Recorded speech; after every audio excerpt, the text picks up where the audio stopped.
Hello, and welcome to 5 Minutes with Nate, our final episode for the 2021-2022 school year.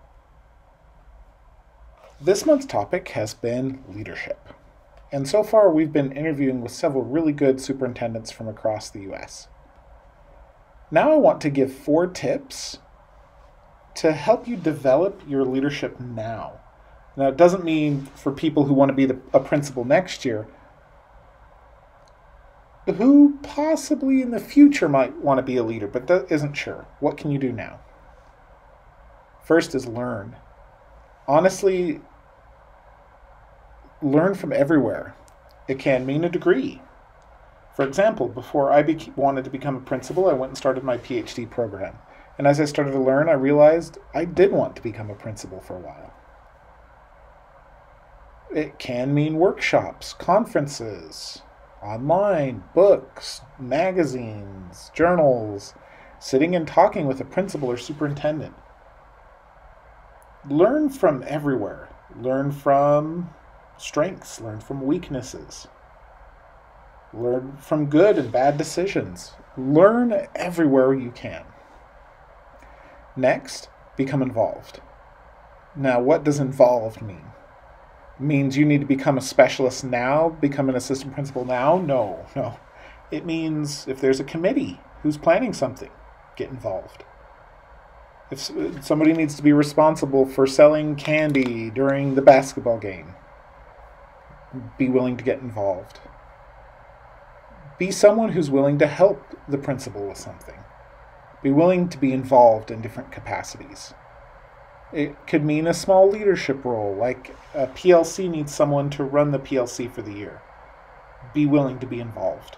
It's those little willingness to be involved that's going to develop your experience and help you learn from other people and learn different ways to be a leader.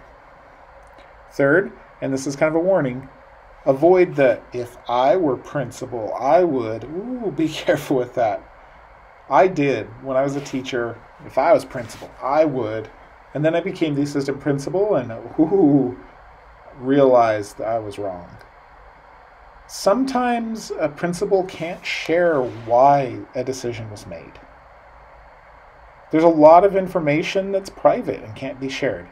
So you're seeing things and you're like, well, why didn't you decide that way? It's because there's another set of information that when you put it together, you see the big picture. Now, the world also isn't black and white. Every decision doesn't always have a right and wrong. There's a lot of gray. Sometimes a principal makes a decision because looking at all that gray, this one seems that it's the best to benefit students. It doesn't mean it's a perfect decision. It doesn't mean that, wow, everything the principal does is right. No, it means they're doing the best they can as a human, with conflicting and overlapping information, influence from teachers, from parents, from students, from administrators above them, all conglomerating together to make a decision. So what's best to do is instead of I would, try to be like, okay, walk a mile in their shoes. How would I approach things different, but why did they approach it that way? Try and be empathetic with your heart and mind instead of just blame. Fourth, and my final tip, leadership isn't a position. It's not a thing. It's a quality. It's a characteristic. The more you learn, become involved, try and be empathetic and understand people's perspectives, it's going to develop that sense of leadership within you. You'll become a peer leader. You'll become a mentor. You'll become the kind of person who can help other people. When you develop that internal leadership, then when you're ready to actually start the process of becoming a leader, you'll be ready for that process. Now, the process is going to look different for each person, but what's important is developing internally your character first. And then you can look at formal degrees, interviews, positions, blah, blah, blah, blah. Your heart's got to be first.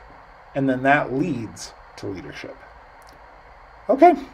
Have a great summer. Have a great day. I'll see you all next year. for 5 Minutes with Nate. Bye.